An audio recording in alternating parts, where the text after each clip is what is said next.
레위기 6장 19절부터 23절의 말씀을 중심으로 제사상의 현실이라는 제목으로 은혜를 나누겠습니다. 이 제사상은 어떤 분인가? 제가 우리 강론지 다 보고 계실 텐데 이 앞부분을 제가 요약해서 설명을 좀 드리겠습니다. 제사상의 가장 큰 역할은 하나님과 이스라엘 백성을 중재하는, 연결하는 일을 하고 있는 사람입니다. 일종의 중보자 역할을 하는 사람이 제사장입니다. 그렇다 보니까 제사장은 아무나 세울 수가 없습니다. 혈통적으로 또 신체적으로 건강해야 됩니다. 혈통적으로는 하나님이 정하셨습니다. 아론의 직계손들입니다. 레위 지파 안에서 아론의 가문만이 제사장의 역할을 할 수가 있습니다. 그리고 이 제사장이 되기 위해서는 신체적으로 건강해야 됩니다. 왜냐하면 하나님의 거룩함을 상징적으로 드러내는 사람들이기 때문에 그렇습니다. 오늘날의 개념은 좀 다릅니다. 그러나 그 당시에는 하나님의 거룩함을 제사장이 보여주었습니다. 그들의 육체로 보여주었고 그들의 옷으로 보여주었고 그들의 삶으로 보여주었습니다. 그래서 제사장으로 세울 때는 신체 건강한 사람을 제사장으로 세웠던 것입니다. 그들에게 요구되는 삶은 성결입니다. 하나님이 임재하시는 곳이 성막입니다. 하나님이 임재하시는 그곳에서 일을 하기 위해서는 성결이 우선적으로 요구되었습니다. 그렇지 않으면 하나님의 일을 할 수가 없습니다. 대제사장은 1년에 한 번 지성소에 들어가게 되는데 그때 그곳에 들어갈 때는 목숨을 겁니다. 제사장의 발 한쪽에 끈을 묶어서 지성소 밖으로 끈을 내두게 되고 들어가게 됩니다. 제사장의 옷에는 방울들이 달려 있습니다. 동선을 따라 움직일 때 소리가 납니다. 방울 소리가 들리지 않으면 죽었다는 뜻입니다. 끄집어내는 것이죠. 그 다음 대제사장이 들어가게 되어 있습니다. 그만큼 하나님 앞에 선다라고 하는 것은 그의 생명을 드리는 것이죠. 그런 중차대한 임무가 대제사장에게 주어져 있습니다. 그래서 그는 이스라엘을 대표하는 자라고 그렇게 말할 수 있겠습니다. 제사장들은 하는 일들이 단순히 제사를 드리는 것만 하는 것이 아니었습니다. 백성들의 영적인 삶을 돌보고 일반적인 삶 전반에 관여하면서 살았던 사람들입니다. 물론 레위 지파 사람들이 다 그런 비슷한 일들을 했습니다만은 특별히 제사장들을 중심으로 그 일을 했다라고 하는 것이죠.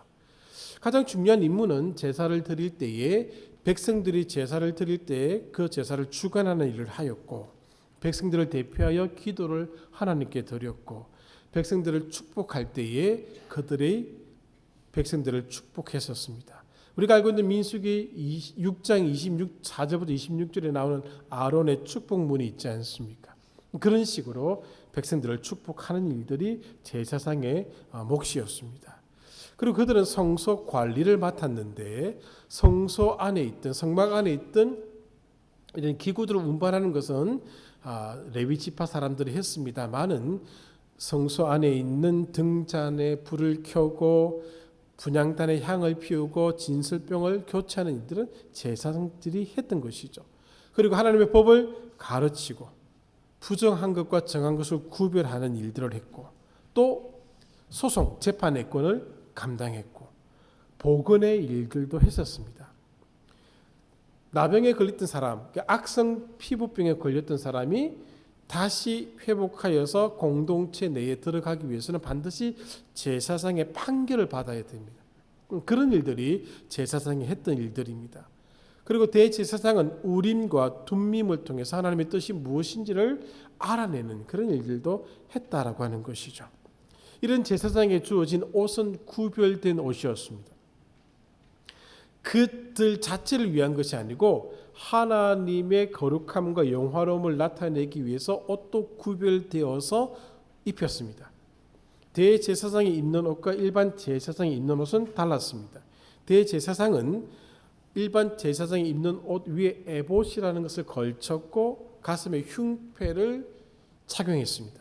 흉패는 12개의 보석이 박혀져 있습니다. 이스라엘 12지파를 상징하는 것이고 이 흉패 안쪽에 우림과 둠밈을 넣어서 하나님의 뜻을 알아가는 과정에서 사용을 하게 되었습니다. 대제사장이 쓰는 관에는 여호와께 성결이라는 글씨가 새겨져 있었습니다. 이 모든 것은 대제사장이 멋있다, 이런 사람이다 라고 하는 것을 드러내기 위한 것이 아니고 하나님의 거룩함, 영화로움을 드러내기 위해서 이렇게 복장을 착용했던 것이죠. 우리가 잘 알고 있는 대로 제사장에 속해 있는 레위 지파는 다른 지파들과 비교해 볼 때에 땅을 분배받지 못했습니다. 그럼 땅 한 평도 없었느냐? 그것은 아닙니다. 약간의 목처지는 있었고 약간의 그런 땅은 있었습니다만은 땅을 통해서 생산해 내어서 생계를 이룰 만큼의 땅들은 아니었다라고 하는 것이죠. 땅을 주지를 못했습니다. 주지 않았습니다. 왜냐하면은 하나님께서 의도적으로 그렇게 하신 겁니다. 이스라엘 백성과 레위 지파와 제사장과 대제사장을 엮어내는 의도로 그렇게 하신 겁니다. 여기에 대한 상세한 내용은 옛날 2017년도 레위기를 한번 강론한 적이 있습니다. 그것을 보시면 자세히 설명이 되어 있을 것이고 우리가 새벽 기도 시간에 했던 레위기서를 읽어보아도 잘 설명이 되어 있을 것입니다. 일반 백성들이 하나님 앞에 11조를 바치게 됩니다. 그 11조는 어디로 들어가게 되는가 하면 레위 지파에게 들어가게 됩니다. 그래서 받은 레위 지파는 받았던 11조의 10분의 1을 또 떼어서 누구에게 주는가 하면 제사장 그룹에게 주게 되어 있습니다. 제사장 그룹은 그것을 받아서 또 10분의 1조를 대제사장에게 드려야 됩니다. 그렇게 엮여두는 것이죠. 그런 식으로 해서 제사장은 하나님의 일을 감당할 수 있도록 그렇게 했던 것이죠. 거룩한 직무에 전념하도록 이런 식의 어떤 관계를 통해서 그들의 생계를 유지할 수 있도록 도와주었던 것입니다. 구약의 제사장 제도는 결국 예수 그리스도의 모형입니다. 구약 제사는 한계가 있습니다. 매번 드려야 됩니다. 그러나 예수님은 단번에 십자가에서 영원한 속죄를 이루신 분입니다. 영원한 단 한 번의 제사로 영원한 속죄를 이룬 제사를 드리게 되었습니다. 그래서 히브리서는 예수 그리스도를 영원한 대제사장이라고 그렇게 묘사하고 있는 것이죠. 그리고 베드로전서 2장 9절에는 이런 구절이 있습니다. 예수님을 믿는 모든 성도를 왕 같은 제사장이라고 부릅니다. 이렇게 부르는 이유는 이제 예수 그리스도의 단번에 드려진 영원한 효력이 있는 그 제사로 말미암아 누구나가 제사장의 역할을 하게 되었기 때문에 그렇습니다. 중보자 없이 예수 그리스도의 이름으로 하나님께 나아갈 수 있는 길이 열리게 된 것입니다. 그래서 우리는 제사장이라고 우리를 부를 수 있다라고 하는 것이죠. 구약시대의 제사장과 같이 그런 식의 삶의 형식을 취하지는 않습니다만은 제사장적 삶의 정신은 오늘 우리들에게도 여전히 요구된다라고 하는 겁니다. 오늘 본문은 아주 중요한 본문입니다. 레위기 1장부터 7장까지를 쭉 읽어보시면은 번제로부터 시작해서 번제, 소제, 화목제, 속건제, 속죄제 이렇게 5가지의 제사가 소개되고 있고 제사 방법이 소개되고 있습니다. 앞부분에 소제에 대해서 얘기를 했습니다. 이미 2장에서. 근데 6장에서 또 다른 소제를 언급하고 있는 것을 보게 됩니다. 앞부분에 있는 2장에 있는 소제는 일반 백성들이 드리는 소제를 대해서 소제물에 대해서 얘기를 하고 있고 6장에 나오는 소제는 제사장이 드리는 소제에 대해서 얘기를 하고 있다는 것이 다른 차이점입니다. 그런데 20절을 한번 보십시오. 22절도 마찬가지 똑같은 내용이 있지만은 아론과 그의 자손이 기름 부음을 받는 날에 여호와께 드릴 예물은 이러하다. 지금 아론과 그의 제사장들이 기름 부음을 받는 날입니다. 쉽게 말씀드려 제사장 임직을 하는 날입니다. 임직식이죠. 자, 임직식 때 여호와께 드릴 예물이 어떤 것인지를 보십시오. 고운 가루입니다. 고운 가루. 소제물이 왜 소제가 있는가? 왜 소제 역할은 무엇인가 하면은 하나님께 짐승으로 드릴 수 없는 극빈자들을 위한 하나님의 배려적 성격의 제사입니다. 정말 비둘기도 없어서 하나님께 드릴 것이 아무것도 없는 사람들에게 하나님이 고운 가루라도 드리도록 허용하신 겁니다. 제사는 반드시 피가 전제되어 있어야 되는데 고운 가루는 피의 제사가 아닙니다. 그럼에도 불구하고 하나님은 극빈자들을 위하여서 이 소제를 허용하신 겁니다. 극빈자들은 자기의 소제물을 다른 사람의 이 짐승 위에 올려서 제사를 드립니다. 하나님은 그런 식으로라도 받으시겠다는 거죠. 그런데 지금 아론과 제사장들이 임직하는 날인데 그들이 여호와께 드릴 예물이 무엇인지를 보십시오. 고운 가루입니다. 극빈자가 드리는 예물을 하나님께서 말씀하고 있다라는 점입니다. 놀랍지 않습니까? 우리 같으면 어떻습니까? 황소라도 드려야 되지 않겠습니까? 적어도 염소나 양을 드려야 된다고 생각하지 않겠습니까? 많은 지금 제사장들이 기름 부음을 받는 날인데 이것을 말씀하신다라고 하던 그 이유가 있다는 것을 아셔야 됩니다. 왜 그렇게 하셨는가라고 한다는 것은 제사장으로 부르심을 받았다. 제사장으로 기름 부음을 받았다라고 하는 것이 무엇을 의미하는지를 보여주기 위해서 그렇습니다. 제사장이 되었다. 앞으로 제사장의 역할을 한다라고 하는 것은 앞으로 너의 삶의 평화와 행복과 안전은 잊어버려라 라고 하는 것입니다. 하나님이 주시는 목 외에는 나머지를 기대하지 말라는 겁니다. 자신의 몫의 문제에 대해서는 단 한순간도 보장받을 수 없다는 것을 의미하는 표현입니다. 제사장이 되는 것이 대단하게 보이기도 합니다. 그래서 열왕기상 12장 31절에 보면은 여로보암 1세가 나라를 시작할 때 세웠던 정책 세 가지 중에 하나가 일반 사람들로 하여금 제사장이 될 수 있도록 했습니다. 왜냐하면은 제사장의 위치가 멋있게 보이거든요. 맞습니다. 제사장은 이스라엘 백성과 하나님의 중재적인 역할을 했던 사람입니다. 대단히 중요한 역할을 맡았던 것이 사실입니다. 예수님 당시에는 제사장들이 어떻게 살았는가 하면은 예수님의 질타를 받았지 않습니까? 성전에 제사 드리기 위해서 오는 사람들을 이용하여서 그들의 치부를 쌓았습니다. 성전세 오직 세켈로만 드릴 수 있습니다. 환전을 통해서 돈을 벌었습니다. 성전에 드려지는 제사용 동물들을 통해서 돈을 벌었습니다. 왜?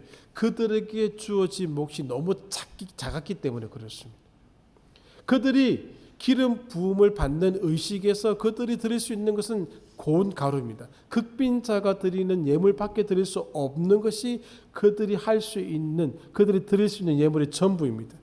그러므로 앞으로 제사장이 되는 사람에게는 안전이 보장되어져 있지 않다는 겁니다. 그 기름 부음을 받는 그 순간에 그것을 보여주는 겁니다. 누가 이런 식의 삶을 살고자 하겠습니까? 왜 그렇게 하는가를 생각해 보셔야 된다라고 하는 것이죠. 그리고 또 20절 세 번째 줄 고운 가루 10분의 1 에바를 항상 드리는 소제물로 삼아서 그 절반은 아침에 절반은 저녁에 드려라. 11조의 개념이 이게 나옵니다. 레위기 11조 개념은 여기서 다 말씀을 드릴 수는 없습니다만은 엮여져 있다는 사실을 기억하셔야 됩니다. 말씀드린 대로 일반 백성들이 10의 1조를 하나님께 바칩니다. 그것의 용도는 말씀드린 것처럼 레위 사람들이 쓰게끔 되어 있습니다. 레위 사람들이 바치는 10의 1조는 제사장들의 몫입니다. 제사장이 바치는 10의 1조는 대제사장의 몫입니다.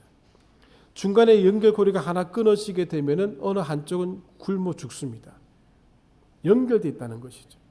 일반 백성들이 하나님에 대하여서 신앙생활을 바르게 하지 않게 되면은 11조를 드리지 않습니다.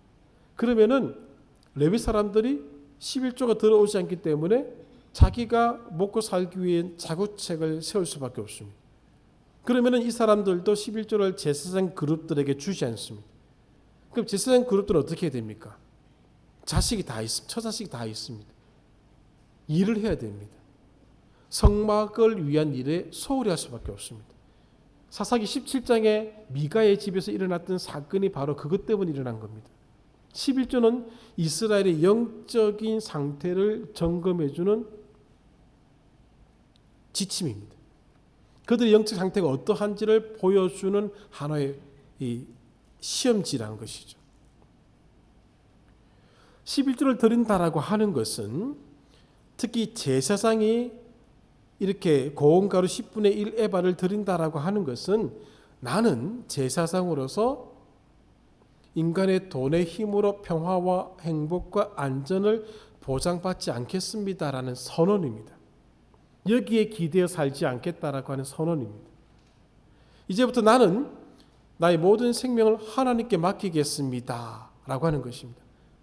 돈에 속한 것이 아님을 선언하는 것이 오늘 이 장면이 보여주고 있는 것입니다. 우리가 예배 시간에 헌금을 드리는 이유가 있습니다. 우리가 어디에 속한 자인지를 분명하게 선언하는 시간입니다. 11조는 단순히 몫의 10분의 1을 드리는 데 있지 않습니다. 거룩한 백성으로 살아간다는 선언입니다. 즉 제사장의 현실을 나의 현실로 받아들이겠습니다라는 선언입니다. 이것이 지금도 11조를 드리는 이유가 되는 것이죠. 11조를 드리지 말자라고 하는 주장이 굉장히 많이 있습니다. 저마다 나름대로 똑똑한 사람들이 그런 주장들을 많이 하고 있습니다. 그렇게 주장하는 사람들의 머릿속에는 어떤 것이 첫 번째 들어있는가 하면은 그 재물이 자신의 것이라는 생각이 들어있습니다. 내 것을 준다는 것이죠. 그렇지 않습니다. 그건 교만입니다. 이 성경 구절은 반드시 읽으셔야 됩니다. 신명기 8장 12절부터 18절까지 20절까지입니다. 11절 드리지 말자라는 사람들이 이 구절을 인용하는 법을 본 적은 없습니다. 제가 읽어드리겠습니다. 12절 내가 먹어서 배부르고 아름다운 집을 짓고 거주하게 되며 또 내 소와 양이 번성하며 내 은금이 증식되며 내 소유가 다 풍부하게 될 때에 내 마음이 교만하여 내 하나님 여호와를 잊어버릴까 염려하노라. 그리고 17절 그러나 내가 마음에 이르기를 내 능력과 내 손의 힘으로 내가 이 재물을 얻었다 말할 것이라. 내 하나님 여호와를 기억하라. 그가 내게 재물 얻을 능력을 주셨습니다. 자, 11절을 드리지 말자라고 얘기하는 사람들의 마음속에 있는 것은 두 가지라고 말씀드렸습니다. 자기 것이라는 생각을 가지고 있다는 것이고 교만한 생각입니다. 오늘 우리가 속된 말로 먹고 살 수 있는 것, 풍성함을 누릴 수 있는 가장 큰 원인은 하나님이 주셨기 때문에 그렇습니다. 내 능력과 내 손의 힘으로 내가 이 재물을 얻었다 말을 한다는 거죠. 대부분의 사람들은. 그러나 그가 내게 재물 얻을 능력을 주셨다는 것을 잊어버리기 때문에 이런 얘기를 한다는 것이죠. 11조를 드리는 가장 큰 이유는 레위기가 보여주는 말씀의 의도는 우리가 어디에 소속되어서 살아가는 사람인지를 보여주는 데 있다는 겁니다. 하나님께 소속되어서 살아가는 사람이냐 돈에 소속되어서 살아가는 사람이냐를 구분짓게 하는 바로미터가 11조입니다. 영적인 상태를 보여주고 있다라고 하는 것이죠. 11조 들으지 말자는 사람은 돈이 아까워서 그렇게 얘기하는 겁니다.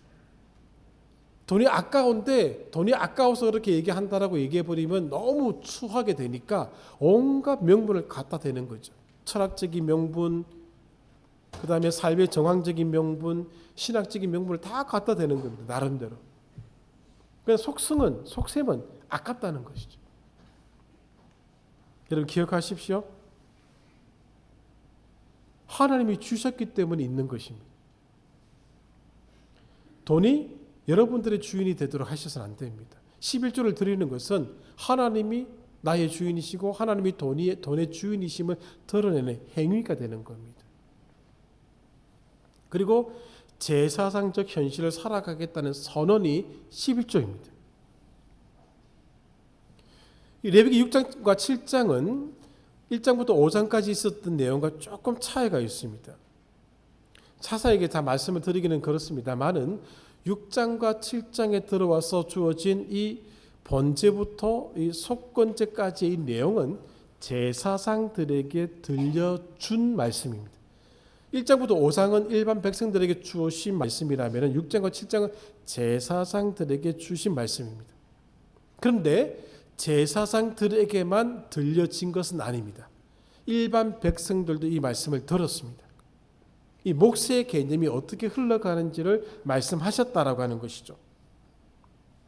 제사장들의 소득은 어디에서 나오는지를 보여주고 있습니다. 한번 17절을 보십시오.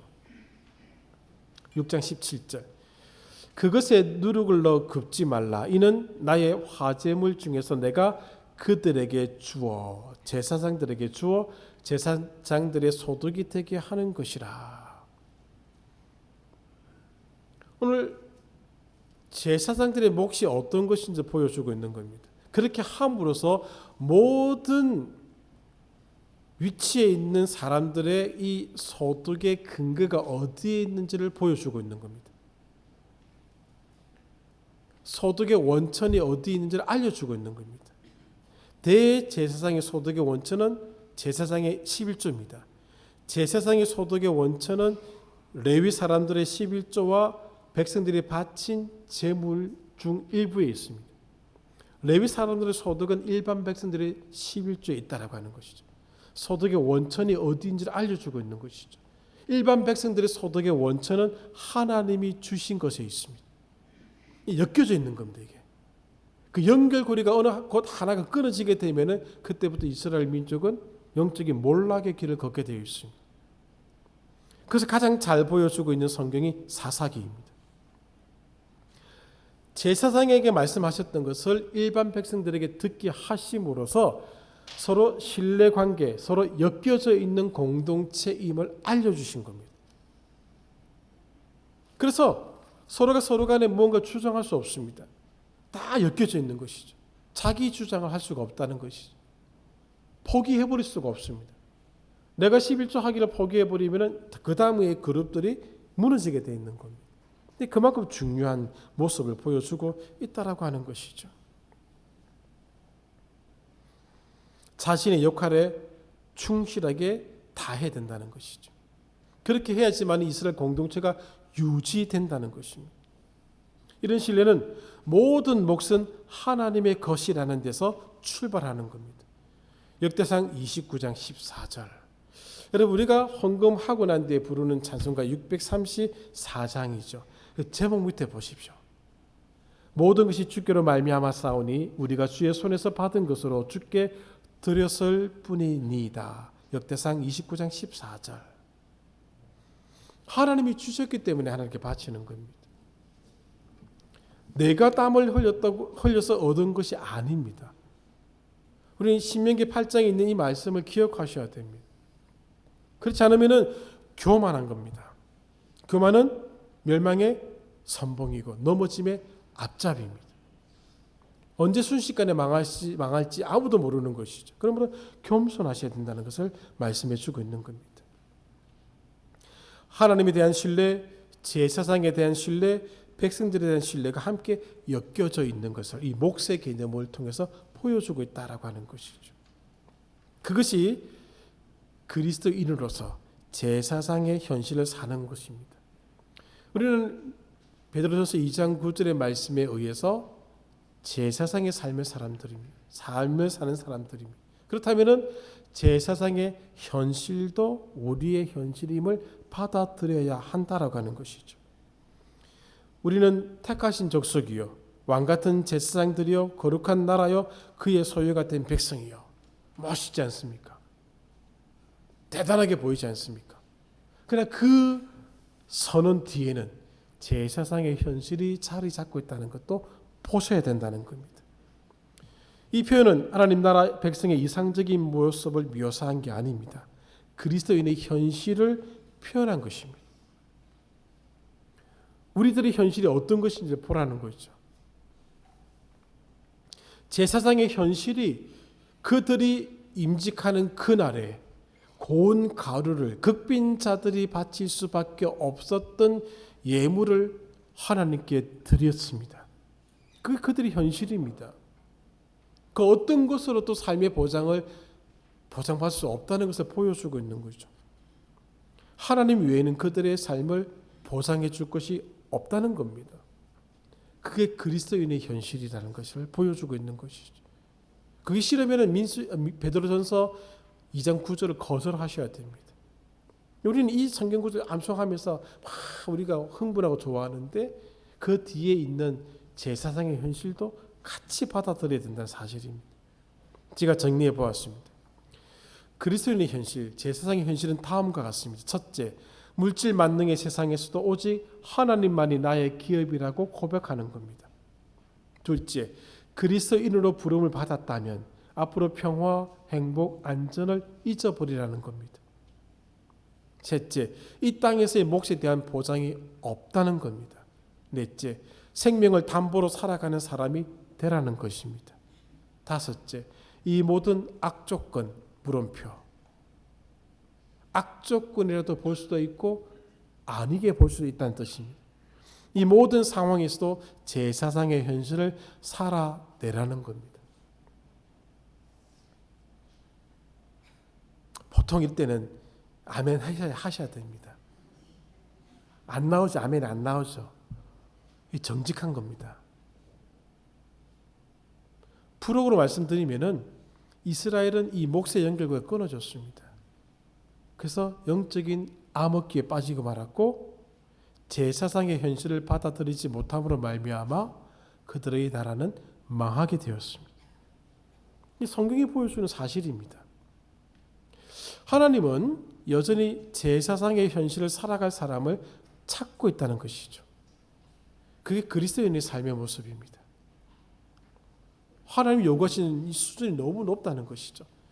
빌립보서는 이걸 다르게 표현합니다. 그리스도의 장성한 분량이 충만한 데까지 살아가라. 표대를 향하여 가라. 그렇게 얘기하고 있죠. 같은 내용입니다. 제사장은 기득권 세력이 아닙니다. 제사장은 거룩한 척하는 자가 아닙니다. 제사장은 제사장적 현실을 살아가는 사람들입니다. 자기 몫의 현실을 살아내는 사람들입니다. 이 시대에 우리는 제사장입니다. 세상을 향한 제사장의 삶을 살아가도록 부름받은 사람들입니다. 우리를 통해서 하나님과 세상은 중재될 것입니다. 그 중재를 감당하기 위해서는 제사장에 요구되는 제사장의 현실을 살아내셔야 됩니다. 우리의 몫입니다. 쉽지 않죠. 저와 여러분의 숙제가 되는 것이죠. 예수 믿는 건 쉽지 않습니다, 여러분. 어렵습니다. 그 힘든 것을 우리가 하는 겁니다. 우리 힘으로 못하죠. 하나님의 은혜가 가능하게 해주실 것입니다. 그러므로 서 계십시오. 제사장의 현실을 살아내고자 하는 방향을 쳐다보면서 서 계시면 됩니다. 그렇게 서 계시면 하나님이 이끌어 가실 겁니다. 그리고 욥기를 통해서 배웠던 것처럼 척하면 안 됩니다. 척하지 마시고 하나님 내 힘으로는 할 수가 없습니다. 인도해 주십시오. 간절히 구하면서 그 방향을 바라보면서 서 계십시오. 이끌어 가심을 볼 수 있을 것이고 영광께 모든 성도님들은 이 제사상의 현실을 깊이 있게 묵상해 주시고 우리가 감당할 몫은 분명히 아닙니다마는 감당할 수 있게끔 허락해 달라고 고린도전서 10장 13절의 말씀을 기억하면서 기도하시고 이 제사상의 현실을 살아내는 그런 높은 신앙의 위치에 서 있기를 소망해 봅니다. 기도하겠습니다. 하나님 감사합니다. 주어진 삶이 녹록지 않습니다. 살아갈 삶도 쉽지 않습니다. 그러나 하나님이 함께 하심을 믿기에 제사장의 현실을 우리의 현실로 받아들이고 그 방향으로 서 있겠습니다. 인도하여 주시옵소서. 예수님의 이름으로 기도합니다. 아멘.